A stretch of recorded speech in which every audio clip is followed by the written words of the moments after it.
printemps 2007, l'Union nationale des étudiants de France fête son 100e anniversaire à Lille. Tout le monde est là, syndicats et partis. Depuis longtemps, les gouvernements craignent les coups de colère universitaires qui les obligent si souvent à reculer. Et depuis la libération, l'UNEF a presque toujours joué un rôle déterminant dans le mouvement, dans la négociation. L'UNEF est ancrée à gauche. Ses anciens dirigeants sont nombreux au Parti socialiste. L'allocation d'autonomie, je la ferai. Les élections présidentielles approchent. 2,5 millions d'étudiants pèsent lourd. L'UNEF le sait, interpelle tous les candidats. Ça doit être une priorité. Les batailles à venir seront rudes, mais les étudiants et leurs syndicats ont montré au cours de l'histoire qu'ils pouvaient faire preuve d'une incroyable capacité à résister. Pour améliorer les conditions de vie des étudiants.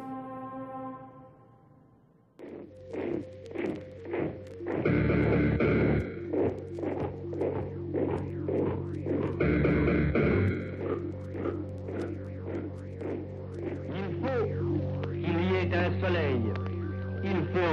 11 novembre 40, Paris.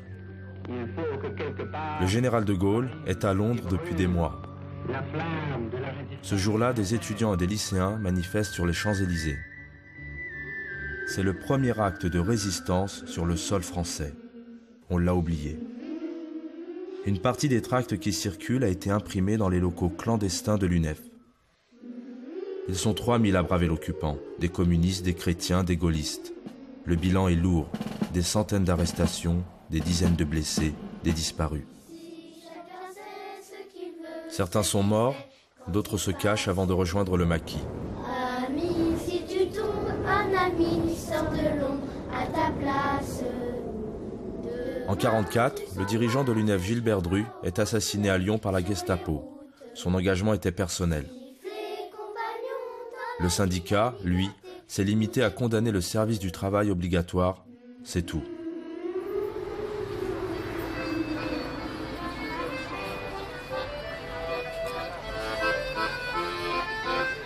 À la Libération, les étudiants résistants vont devoir défendre leur syndicat que le Conseil national de la résistance a décidé d'épurer.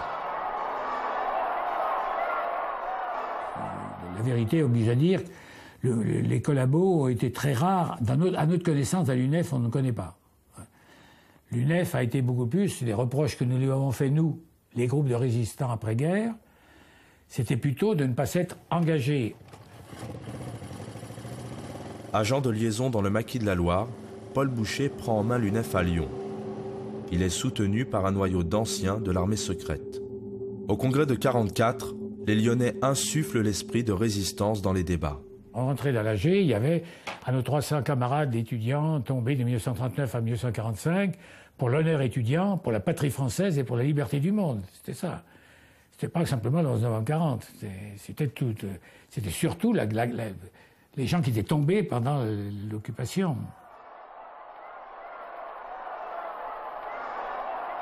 Il faut comprendre que le rendez-vous de l'UNEF était un rendez-vous plus large d'une partie de la jeunesse, avec un avenir qui allait être totalement différent, que la France, d'après la Deuxième Guerre mondiale, n'était plus du tout quantitativement et qualitativement au même endroit qu'en 40.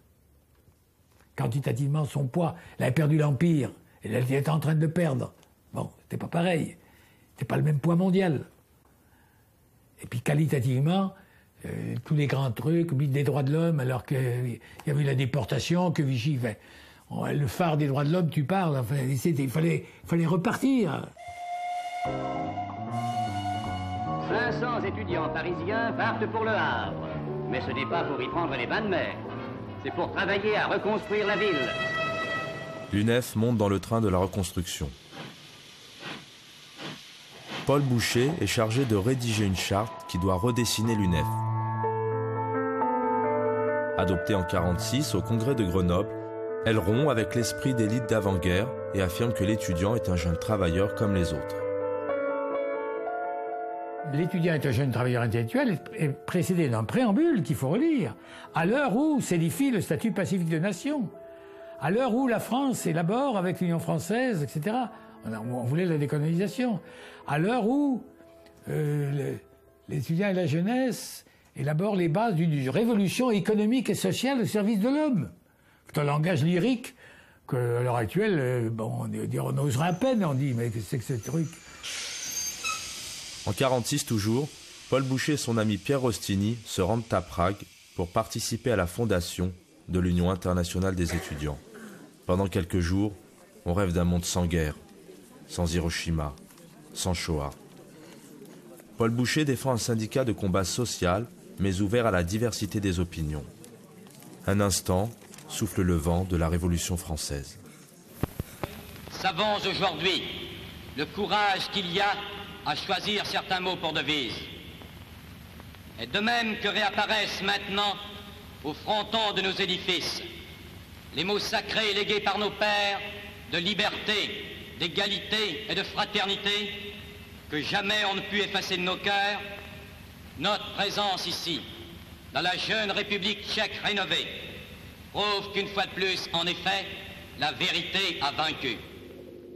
La guerre froide va faire retomber l'enthousiasme et diviser l'UNEF. En 1950, les gaullistes en prennent le contrôle, soutenus par un certain Jean-Marie Le Pen. La gauche, minoritaire, reste active.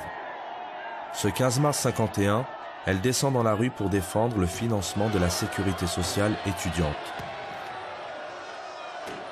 L'UNEF interpelle les députés, surtout ceux qui ont fait partie de ses rangs, et ils sont nombreux. C'est le moment où on crache nos poumons, c'est le moment où les sanas sont pleins. Mon restaurant étudiant, il y a des fourneaux pour nourrir 70 à 80 étudiants. Et il faut en nourrir 2000, etc. Donc en même temps, on met la main à la pâte comme jamais il n'avait été mise. Et jamais les services matériels n'ont été créés avec une telle rapidité. C'était tenu bénévolement par des dirigeants étudiants. C'était une époque de militantisme extraordinaire. L'UNEF manifeste aussi pour les Restos U, les Cités U et toutes les œuvres universitaires qui vont donner naissance au Crous. Pour des amphis moins chargés aussi, mais là, la bataille n'est pas gagnée.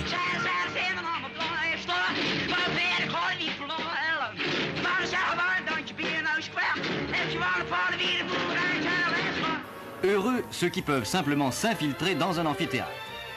Celui de géologie, c'est un exemple, comporte 180 places et ils sont 500.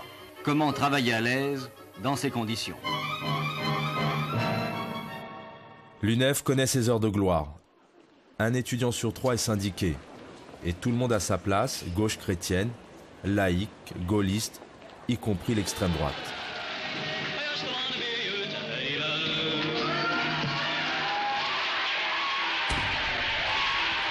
L'UNEF, pour nous, c'est que ça avait l'intérêt d'être un lieu de brassage. Il y avait un jeune type qui s'appelait Jean-Marie Lustiger. Jean-Marie, depuis pas longtemps, son vrai nom, c'était Aaron Lustiger. C'était le futur cardinal, dont la mère avait été déportée, etc. Et nous, on s'amusait à l'époque à dire, à l'UNEF, il y a les deux Jean-Marie. Il y a Jean-Marie Le Pen et il y a Jean-Marie Lustiger. On était plus qu'écuménique. Je dis, y compris Le Pen. Le Pen, bon, s'engueulait, Dieu sait qu'on faisait tout pour qu'il ne soit pas au bureau, il n'a jamais été. Bon. Mais en même temps, c'est vrai que quand il obligeait à tenir un discours plus clair sur les problèmes coloniaux, parce qu'il y a des choses qui serrées avec l'histoire, il fallait pas baisser pavillon, c'était pas si facile que ça. Avec les communistes aussi, le débat est serré, et on s'accorde pour qu'il ne soit pas non plus à la direction. Bientôt, la question coloniale prend le pas sur le reste. En Algérie, la tension monte. Pour l'UNEF, c'est le déchirement. À Alger comme à Paris, l'extrême droite s'en va en claquant la porte. La gauche reprend la direction, mais ne soutient pas les étudiants algériens qui appellent à la guerre. Personne n'envisageait réellement l'indépendance de l'Algérie. Les quelques organisations qui étaient sur cette orientation idéologique étaient très minoritaires, donc très minoritaires dans le monde étudiant. De petits groupes trotskistes ou anarchistes, mais vraiment très petits. Ce qui fait que le monde étudiant était pratiquement, jusque dans les années 58-59, massivement pour l'acceptation du fait que l'Algérie était rattachée à la France et que c'était différent du Maroc, de la Tunisie, de l'Indochine ou du Sénégal, qui eux étaient considérés comme des colonies. Donc il était normal que ces pays accèdent à leur indépendance, mais pas l'Algérie, qui était considérée comme des départements français. De sorte que l'UNEF, comme organisation étudiante, était au diapason de ce qui se passait dans l'ensemble de la société politique française.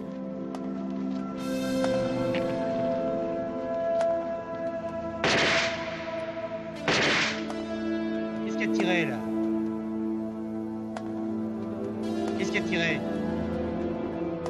C'est que ce merdier là, vous avez vu quelque chose? J'ai pas envie de partir en Algérie parce que j'ai pas envie de faire la guerre. Ma prise de conscience sur ce que ça représente, le colonialisme, etc., justement, c'est à l'intérieur de l'UNEF que je vais prendre conscience de tout ça. C'est-à-dire, et que pour moi, ça reste un formidable appareil de formation. Mais au départ, c'est effectivement, je ne veux pas aller me battre en Algérie. Je ne vois pas en quoi, voilà, je veux pas aller me battre. C'est clair. La prise de conscience, l'engagement, la mobilisation s'est faite sur la question des sursis. C'est-à-dire, faut-il, oui ou non, aller en Algérie? Et comment ne pas y aller, en fait? Et c'est à partir de cette mobilisation-là, de ce mot d'ordre, que les étudiants ont pris conscience de la guerre d'Algérie à partir des années 56, 57, 58, 59. Et c'est seulement à partir de 1959-60 qu'on a assisté, notamment en France, en métropole, comme on disait à l'époque, à une vraie mobilisation qui touchait les étudiants parce que la guerre durait, elle s'éternisait, elle touchait de plus en plus de classes d'âge, les sursis devenaient de plus en plus problématiques à obtenir.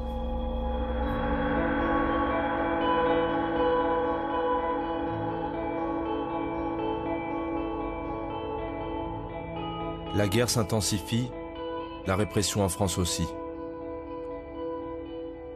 Mais les réactions sont faibles et l'UNEF isolée. Plusieurs de ses dirigeants croient en l'indépendance de l'Algérie, mais ne le disent pas encore.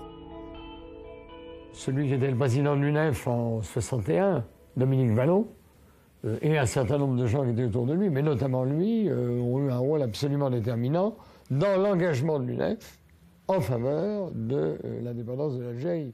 Et là, c'est vraiment, comme toujours, à mon avis, le poids de quelques hommes qui est déterminant et qui emmène l'UNEF sur ces positions-là. L'UNEF était un mouvement de masse et on était un mouvement démocratique. Et si vous voulez, pour arriver à cette prise de position sur l'Algérie en 60, ça a été tout un travail progressif d'explication, de mobilisation. Ça a été très difficile et qu'on était très divisés, non pas sur le fond, mais sur est-on capable de faire accepter par nos adhérents une prise de position en avance par rapport à l'ensemble de la gauche, tout jeune PSU mis à part. Le nombre des cercueils augmente, celui des partisans de la paix aussi. Quelques militants de l'UNEF iront jusqu'à déserter. La majorité continue de manifester. Et soudain, en 59, le général de Gaulle les conforte dans l'idée qu'ils ont eu raison avant tout le monde. Le sang des Algériens appartient aux Algériens, non comme le leur imposeraient les couteaux et les mitraillettes, mais comme ils le diront eux-mêmes, légitimement, par le suffrage universel. C'est un des grands paradoxes, c'est que l'UNEF, à l'époque, se dit antigaulliste. Elle n'adhère pas du tout, mais en vérité, elle est à la fois sur l'Algérie et sur les positions internationales complètement en accord avec les positions de De Gaulle. Enfin, gaullien, non. Franchement, non. Je ne vois pas gaullien. Moi, j'étais très anti-gaulliste. C'est réciproque. Le général de Gaulle est très en colère contre Dominique Vallon, qui a osé prendre contact avec les étudiants algériens. Pour le punir, il lui interdit l'entrée à l'ENA. L'UNEF riposte en élisant Dominique Vallon à sa présidence.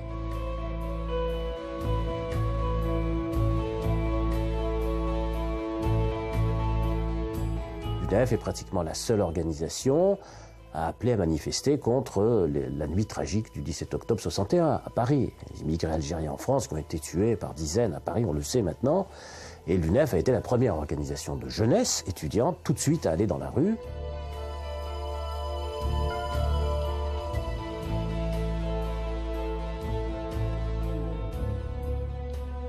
À partir de ce moment-là, la radicalité va porter l'UNEF contre l'OAS. Dans cette situation de fin de guerre d'Algérie, ce qui domine dans le débat idéologique et politique du monde étudiant, c'est l'antifascisme. L'UNEF est désormais plus qu'un syndicat.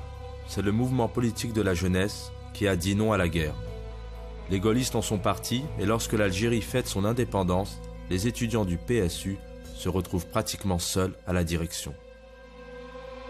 Moi, je suis un des rares membres du bureau national de l'UNEF qui n'est pas membre du PSU.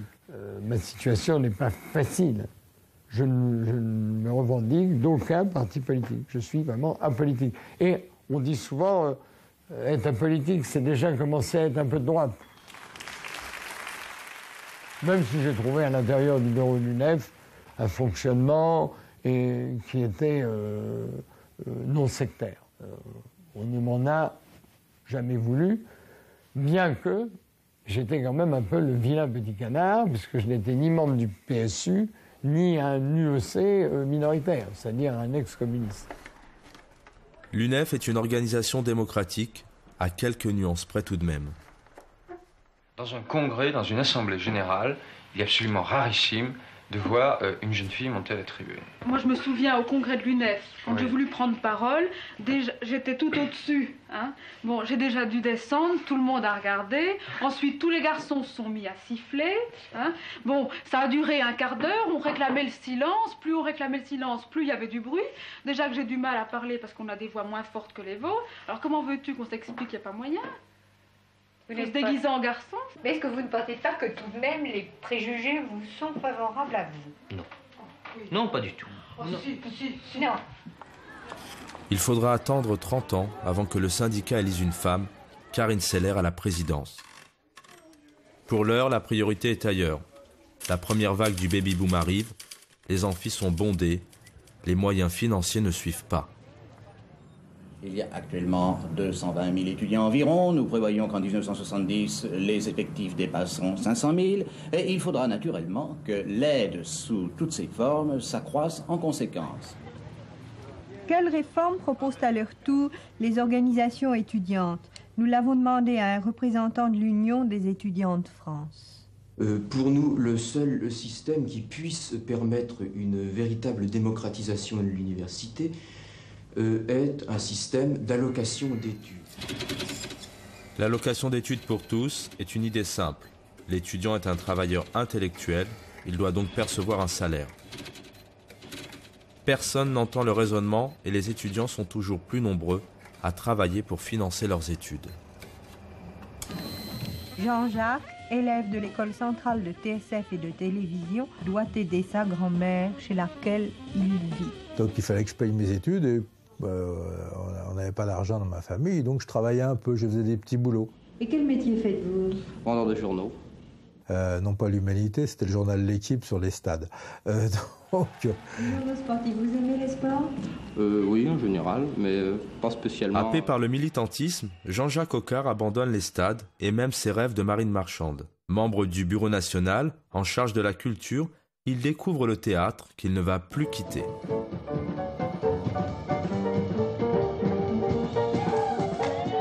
L'UNEF organise tous les ans un festival international de la culture universitaire qui attire quantité de jeunes talents. Patrice Chéreau, Philippe Léotard, Jack Lang, Jacques Falguière. On en oublie, ils sont si nombreux.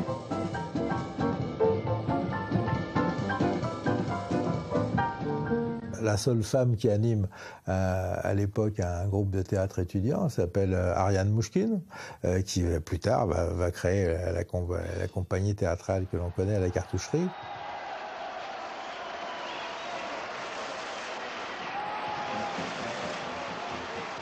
Diffusé par l'ORTF, le festival de l'UNEF est un acte de solidarité avec les étudiants qui, partout dans le monde, combattent pour la liberté, parfois les armes à la main.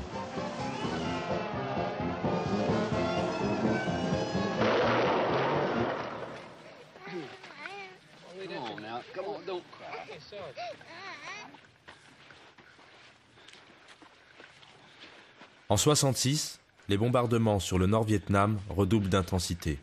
Les étudiants américains manifestent leur refus de la guerre. L'UNEF est solidaire. C'est aussi l'époque de la mort du Che, de celle de Martin Luther King.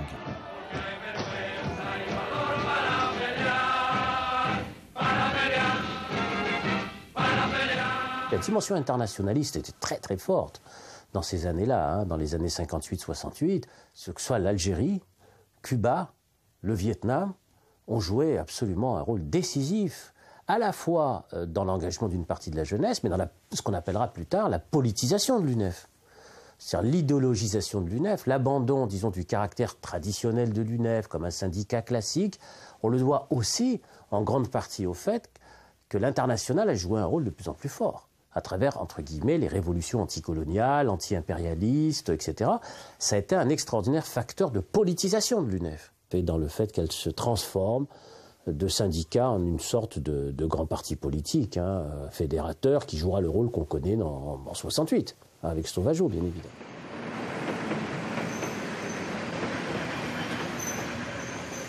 Les derniers bidonvilles de Nanterre disparaissent sous les bulldozers. On construit à la place un campus à l'américaine.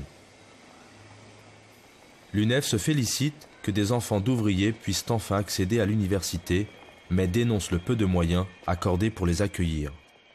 Cela vaut la peine d'avoir un cours magistral si l'on a en présence une certaine culture vivante. Dans un amphithéâtre à 300 places, elle est déjà morte lorsqu'elle a passé la bouche du professeur, avant d'atteindre les oreilles des étudiants. Notre cours, c'est nous-mêmes, c'est notre pensée. Nous ouvrons le crâne, nous ouvrons notre crâne devant les esprits, nous montrons comment on pense. Le professeur, il est sur sa chaire, pourquoi? Les analyses pédagogiques faites par l'UNEF essayent de faire comprendre qu'il n'est pas seulement là pour faire ce qu'on appelle un numéro, mais pour faire passer un certain nombre de connaissances. La révolte gronde, on dénonce les grands professeurs, au point d'en oublier que ces maîtres à penser ont joué un rôle immense dans l'éveil des consciences. À quoi rêvez-vous? Pourquoi rêvez-vous? Ce à quoi vous rêvez? Mais vous remarquerez que très souvent, si vous rêvez par exemple d'une catastrophe, si vous vous voyez écrasé... Personne en haut ne voit venir la fronde. Dans les événements du jour... Le 15 mars, un éditorialiste du journal Le Monde affirme même que la France s'ennuie. Vous avez failli être écrasé en traversant le boulevard Saint-Michel par un autobus qui vous a frôlé. Mais ça n'a duré qu'une demi-seconde. Ça n'est pas arrivé jusqu'au seuil de votre véritable conscience. Vous avez été frôlé. Un rien, ça aurait pu être fait de vous, mais ce rien n'a pas été. Il n'a même pas été.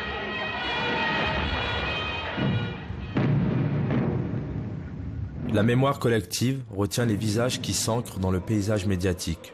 On se souvient des enragés, de Nanterre, de Cohn-Bendit. Peu de l'UNEF. Pourtant, elle est bien là. Et Jacques Sauvageau, son porte-parole, joue immédiatement un rôle déterminant. Nous, à l'UNEF, nous pensions depuis un certain temps, après l'étude des mouvements allemands ou des mouvements italiens, après une étude de la situation, de l'évolution de l'université, nous savions qu'un tel mouvement se produirait. Les étudiants, quelque part, ont été mis à la porte de l'université, parce qu'en fait, c'est comme ça que c'est parti, le mouvement étudiant. C'est parti de Nanterre. Nanterre qui elle-même est partie, l'affaire de Nanterre elle-même est partie de l'occupation des cités étudiantes pour demander l'abrogation du règlement qui interdisait aux garçons d'aller dans les cités de filles et aux filles d'aller dans les cités de garçons. Un mouvement qui s'incluait dans un ensemble de revendications qui avaient de liberté, de vivre autrement par rapport à de vieux hommes politiques qui étaient sur un système complètement figé et qui avait ressorti depuis quelque temps un homme politique qui nous semblait venir de la nuit des temps, qui était le général de Gaulle. L'attaque a été brutale, sans préavis des forces de police et sans sommation régulière. Nous avons donné comme consigne que nous ne provoquions pas la police, mais que si la police répondait, si la police cherchait à nous provoquer, nous serions obligés de lui répondre, étant dans la situation de l'agressé par rapport à l'agresseur. Dans les mouvements qui sont importants, ces mouvements importants, ils dépassent les organisations. Et alors, bon, la question qui se pose pour un pouvoir, c'est malgré tout de trouver quelque part des interlocuteurs. Parce qu'il faut bien, à un moment ou à un autre, discuter avec quelqu'un. Et c'est vrai que sous cet angle-là, l'UNEF a pu apparaître pour le pouvoir un interlocuteur. Les dirigeants des organisations représentatives d'étudiants, et de l'UNEF en particulier, ont cherché, au plus fort de cette crise, à écarter les provocations des extrémistes.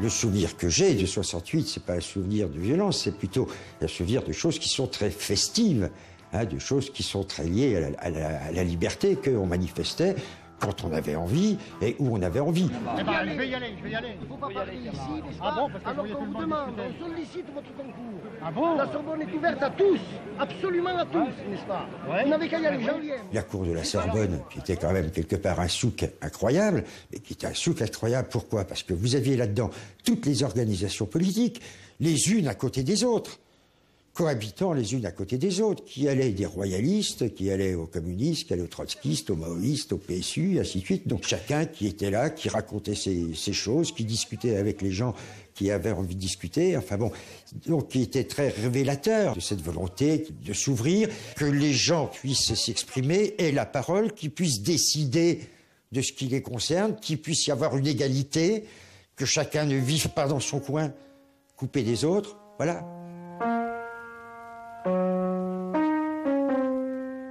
La préoccupation qu'on avait à ce moment-là, c'était d'essayer de trouver des mots d'ordre qui pouvaient aussi permettre de trouver un écho en dehors du mouvement étudiant. Les étudiants se sont rendus compte que c'était le problème du régime capitaliste et que si l'on voulait avancer, le travail le plus urgent, le plus important était un travail d'union avec la classe ouvrière. Il ne faut quand même pas oublier que personne n'a donné de mot d'ordre de grève en 68, sauf l'UNEF. Mais ensuite, il y a eu une grève parce qu'il y a des ouvriers qui se sont mis en grève. Les centrales syndicales n'ont jamais donné de mot d'ordre de grève. Le 14 mai au matin, le rêve s'empare des chantiers de Saint-Nazaire, puis s'étend à tout le pays. C'est la grève générale.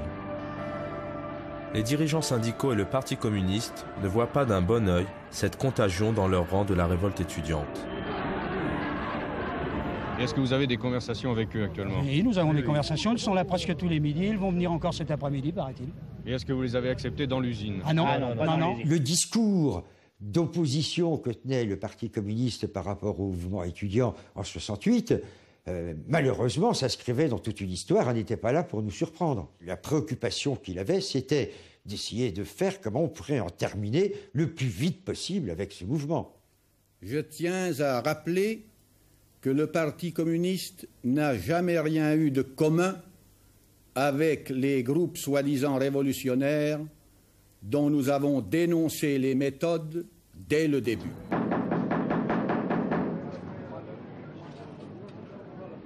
Puisque nous possédons un théâtre, ouvrons-le leur et donnons-leur le moyen de s'exprimer justement d'une manière révolutionnaire. Les portes des usines se referment, l'Odéon ouvre les siennes.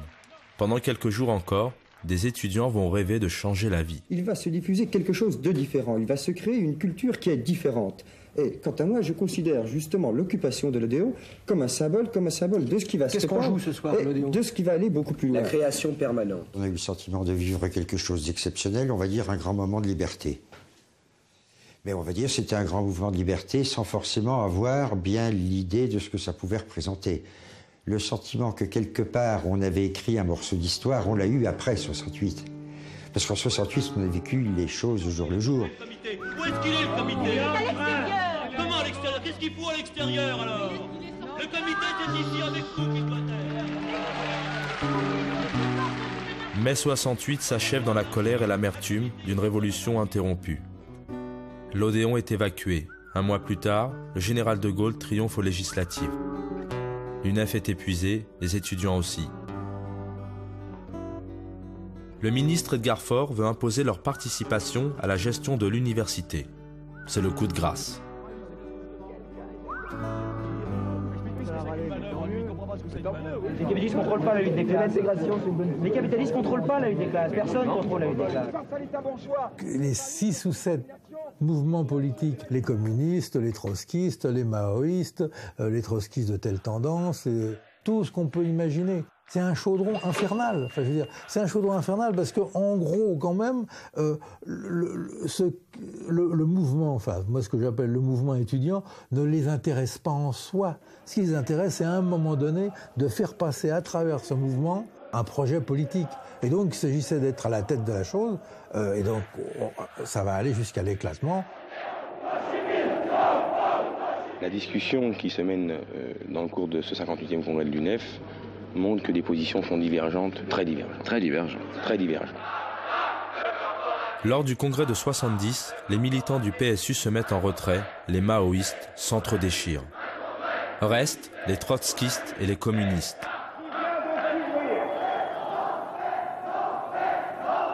Les trotskistes refusent de participer à la gestion de l'université, les communistes sont pour.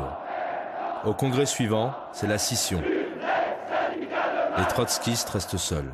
Président Michel Sérac. Contre lui et qu'il fallait en conséquence engager la lutte contre le gouvernement. Les communistes s'en vont pour fonder une autre UNEF qui s'appellera Renouveau. C'est le dernier moment où le Parti communiste et sa jeunesse communiste ont tenté de se raccrocher au mouvement tel qu'il était en train de se développer et de capter à eux, évidemment, une partie de la jeunesse. Et la prise pour eux de l'UNEF Renouveau, qu'ils appelaient l'UNEF, évidemment, était un élément très important de la conquête de ces jeunes qui s'étaient égarés dans les voies du gauchisme. Il y a désormais, jusque sur les plateaux télé, deux UNEF. Celle des communistes, l'autre, les trotskistes qui ont bataillé pour conserver le sigle, le local, l'héritage. Les étudiants en perdent leur latin. Conditions à remplir pour travailler en bibliothèque universitaire.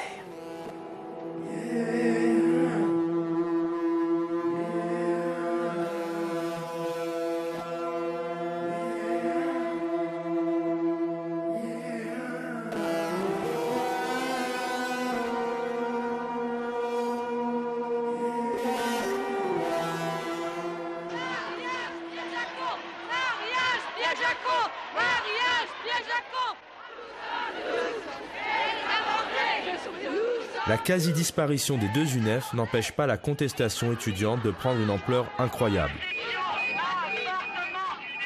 On se bat pour le droit à l'avortement, contre la loi Debré qui supprime les sursis militaires, pour le Chili d'Allende.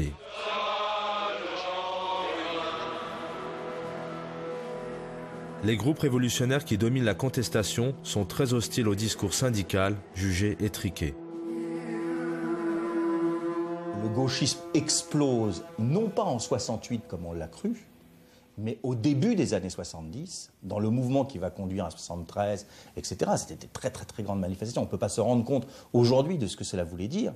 Moi, je me souviens de mes premières interventions à Nanterre, où quand on disait la parole est à l'UNEF, on ne pouvait pas parler.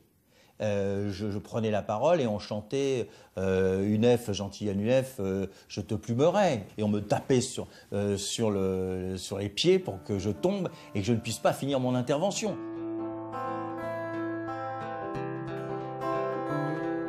Entre 68 et 78, la réforme Fontanet, la réforme Abide, la réforme du second cycle, ce sont des immenses mobilisations de la jeunesse qui traversent la France entière, où la jeunesse se retrouve à travers des coordinations incroyables, représentant les lycéens, les étudiants, la jeunesse scolarisée. La jeunesse scolarisée, on peut dire qu'elle pèse de tout son poids sur la vie politique, sur la vie culturelle. La loi Debré, par exemple, n'a pas pu s'appliquer par rapport à cette extraordinaire mobilisation de la jeunesse. C'est-à-dire que les appareils politiques de l'époque ont couru derrière la jeunesse. J'allais presque dire, y compris du TEF. À force de courir, l'UNEF des trotskistes finit par rattraper le mouvement. Elle intègre les coordinations étudiantes et se faufile en tête des manifestations qui grossissent au fil des réformes.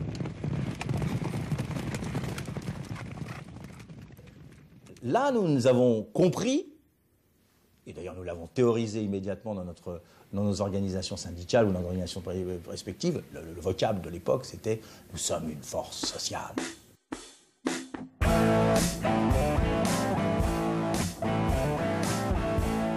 Printemps 76, la ministre Alice Saunier-Seïté prône la sélection à l'entrée de l'université. Elle provoque une grève dont l'ampleur rappelle mai 68. Cette fois, la révolte est syndicale. Chacune des UNEF va renouer le dialogue avec le gouvernement.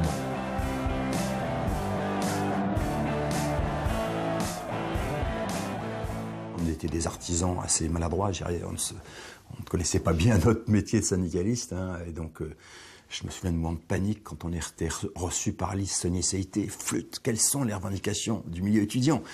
On avait des plongées dans certaines facs en disant allez, il faut qu'on fasse remonter les revendications ou les problèmes, les doléances, parce qu'on les connaissait mal. Voilà. Et c'est vrai que c'était plus la politique au sens noble du terme que la vie quotidienne des étudiants qui parfois nous intéressait. Mais il y avait aussi ce besoin du pouvoir d'essayer de tisser des liens parce qu'ils avaient peur de ce mouvement de jeunesse irrationnel, non contrôlé, non lié à 68, lié au mouvement de mobilisation contre la Debray.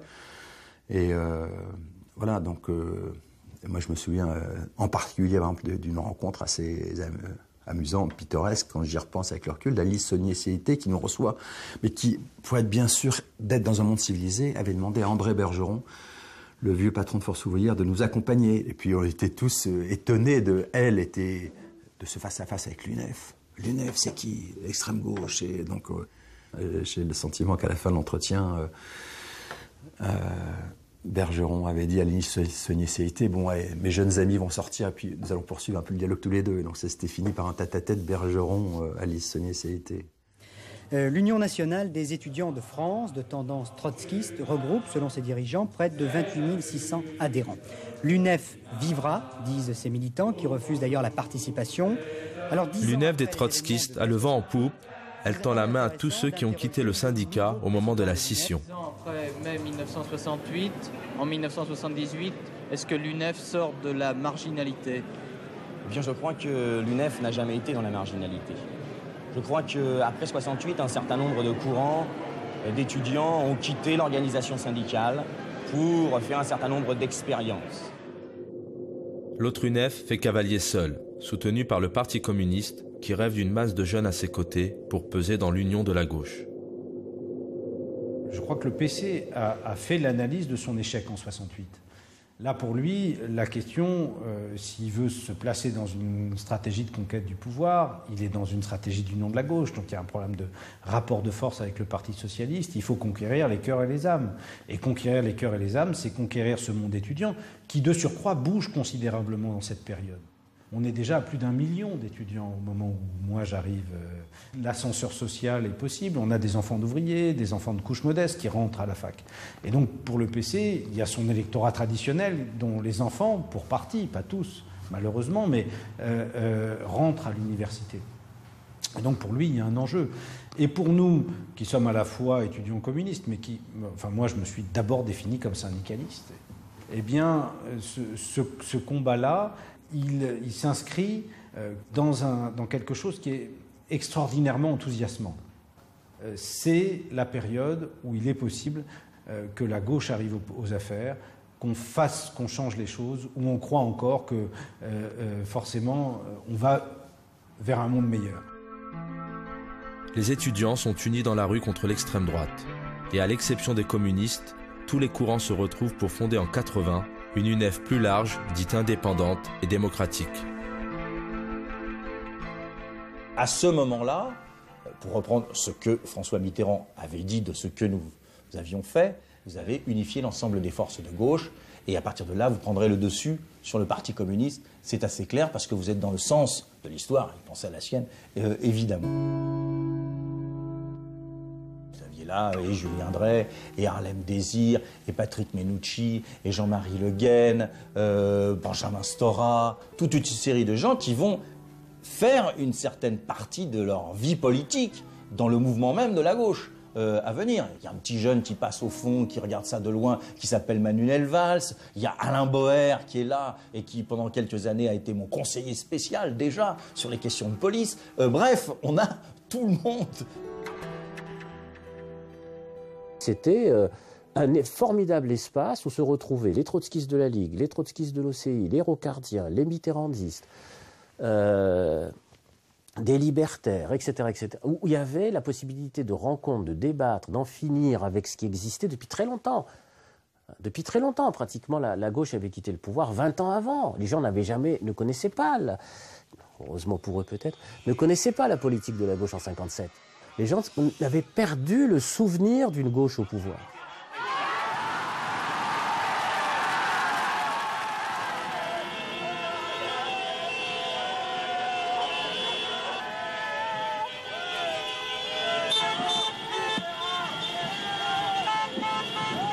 le plus beau symbole de la place de l'UNEF dans les événements de 81, c'est que c'est nous, à l'UNEF, qui organisons la Bastille, et je prends la parole à l'époque à côté de Gaston Deffer et de Lionel Jospin, place de la Bastille.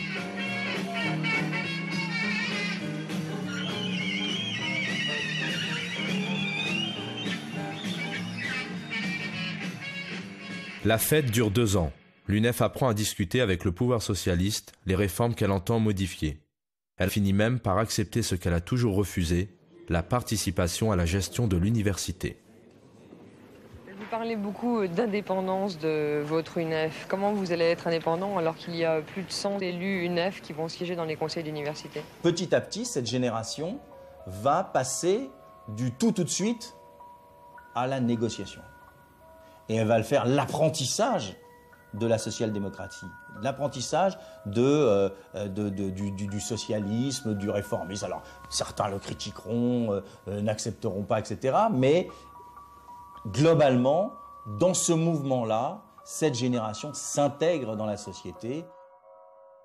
Moi, le sentiment que j'ai eu, c'est que la politique ne correspondait plus ou correspondait mal à cette part de rêve, changer la vie qu'on avait tous à cette époque. Et donc, j'ai abandonné à ce moment-là la politique et le militantisme syndical. J'ai commencé à faire du journalisme. Et j'ai observé certains de cette génération-là qui sont passés non pas de la révolution à la réforme, je dirais plus méchamment, qui sont passés de la révolution au stock-option. Je caricature parce qu'en politique, il n'y a pas de stock-option. Moi, je suis arrivée à l'engagement collectif, vraiment à l'idée de s'engager par l'antiracisme. Moi, j'ai un souvenir assez fort de la période, je pense que c'était 84-85, avec plusieurs crimes racistes. Et des espèces de révolte intérieure et d'incompréhension et cette volonté de s'engager. C'est le moment de la création d'SOS Racisme. Et donc je pense que pour plein de jeunes de ma génération, ça a été un déclencheur. Et ça a été un formidable catalyseur de la volonté de s'engager. Ça s'écrit comment de comme un piquet. En 86, la droite revient au pouvoir. Elle met en chantier une réforme du code de la nationalité et surtout l'autonomie des universités. Il est à nouveau question de sélection. Le président François Mitterrand soutient discrètement la fronde, largement organisée par l'UNEF. À main levée, ceux qui sont pour. Et c'est un moment aussi de très grande, pour moi, de prise de conscience, mais je crois pour une génération entière aussi de prise de conscience de plusieurs choses. D'abord, de refus de la sélection à l'université. C'est-à-dire, on est dans cette phase où effectivement, démocratisation, de plus en plus de jeunes accèdent à l'université, et en réponse, il y a une crispation. Et on dit, attention, l'université est en train de changer de visage.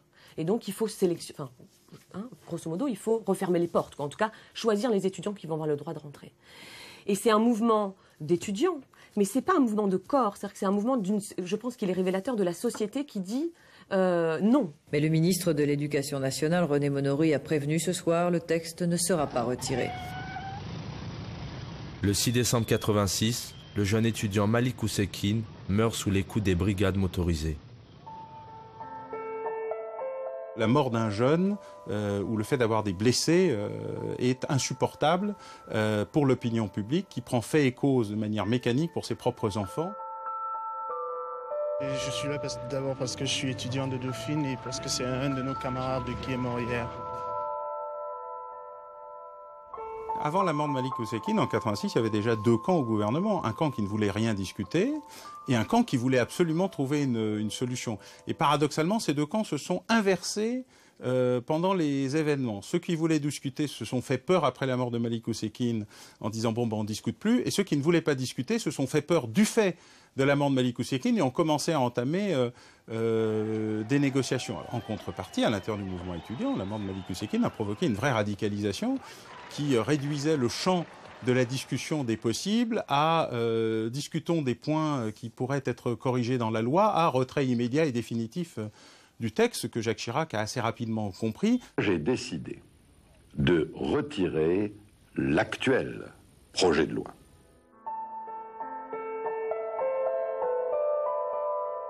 De déboucher vers une victoire, ça structure aussi. Et c'est ce que, à l'UNEF, en tout cas de ma génération, je ne sais pas si c'est encore le cas, on appelle on appelait la pédagogie de la lutte, c'est-à-dire de se dire que finalement, gagner une bataille, c'est aussi convaincre des générations de l'utilité du mouvement collectif, de l'organisation syndicale. Et donc, ça permet d'engranger derrière, sans doute, d'autres, en tout cas, d'espérer engranger d'autres victoires, d'autres succès.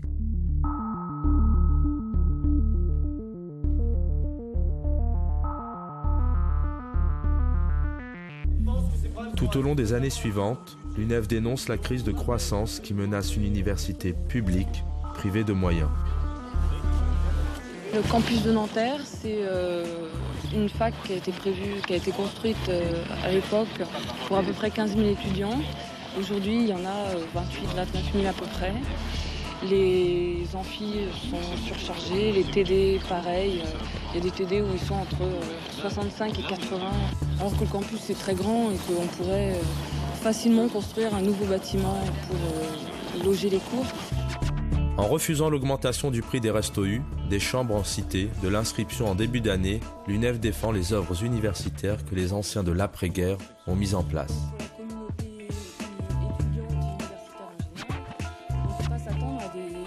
D'un côté, on nous promet 2 millions d'étudiants en l'an 2000, ce qui veut dire 850 000 étudiants de plus en 12 ans. Et d'un autre côté, l'université n'a même pas les moyens de fonctionner correctement. C'est-à-dire pour les étudiants qui y sont actuellement, leur offrir des conditions d'études décentes. Finalement, pour obtenir gain de cause, il faut à nouveau descendre dans la rue. En 1994, grève et manifestation, le contrat d'insertion professionnelle passe à la trappe. L'année suivante, les salariés battent le pavé pour les retraites, les étudiants sont là.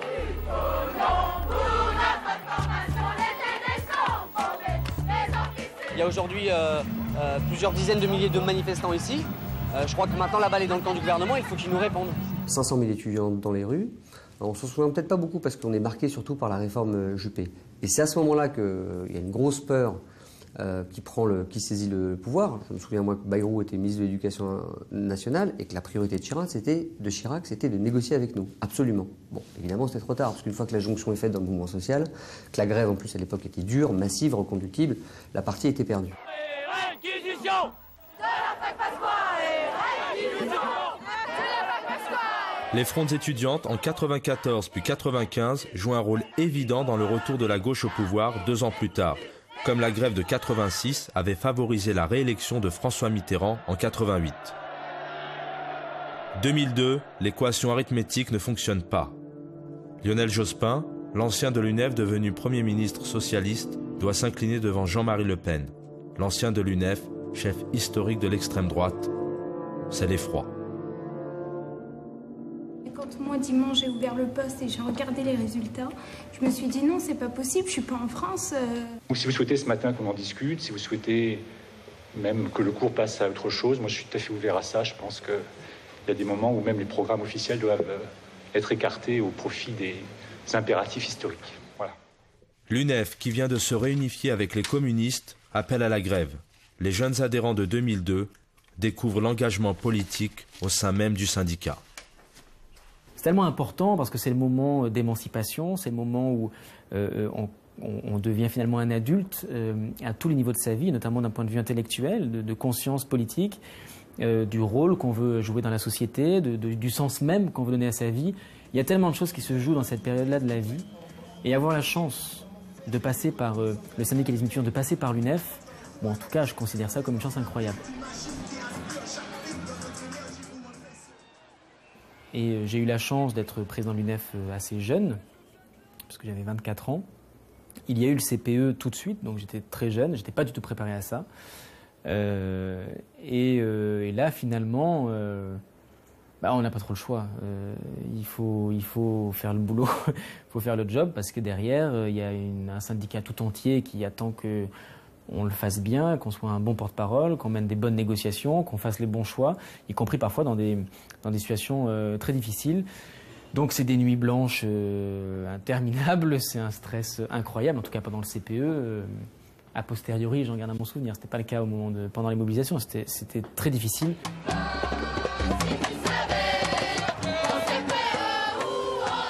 Dominique de Villepin, dans sa dernière intervention publique, reste ferme tout en proposant des améliorations. Première garantie, c'est l'accompagnement pendant la période des 2 ans. Quelle est la deuxième proposition?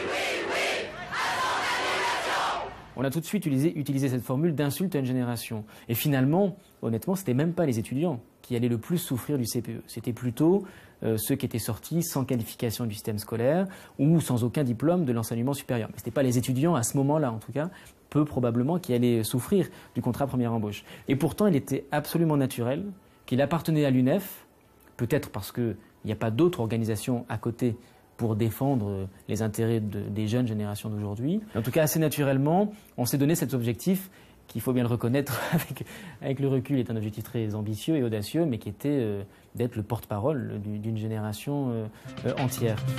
Bonsoir à tous, ravi de vous retrouver. Le CPE est donc mort ce matin. L'avis de décès a été officialisé par Dominique de Villepin lui-même. Moi, je ne crois pas du tout que c'est pathétique de dire qu'on a envie pour demain d'avoir un emploi stable. Je crois au contraire que vous devriez être fiers d'avoir une jeunesse dans ce pays qui a envie de se battre pour son avenir, parce que c'est ça qu'elle dit, la jeunesse, dans cette mobilisation. Elle ne dit pas autre chose. 3 € à 3,85 €, cela signifie en pratique... Quand on regarde l'UNEF depuis 15 ans, le mouvement contre le CIP, le mouvement contre les CPE, ce sont des mouvements de la génération chômage, justement, qui portent en elles une vraie revendication d'insertion professionnelle, de reconnaissance sociale, qui finalement existait assez peu dans une UNEF qui était à l'image d'un milieu étudiant socialement beaucoup plus homogène. Le front du refus de l'ordre qui nous est imposé, il a changé. C'est aujourd'hui l'ordre libéral. C'est aujourd'hui le système capitaliste qui fait du jeune un terrain d'expérimentation d'un certain nombre de régressions sociales et qui met le jeune en première ligne de la précarité. Ça a changé de nature, mais je crois que les batailles qu'on mène sont au moins aussi subversives du point de vue de l'ordre établi aujourd'hui, qui est un ordre économique libéral, que les batailles qui ont pu être menées dans le passé par l'UNEF.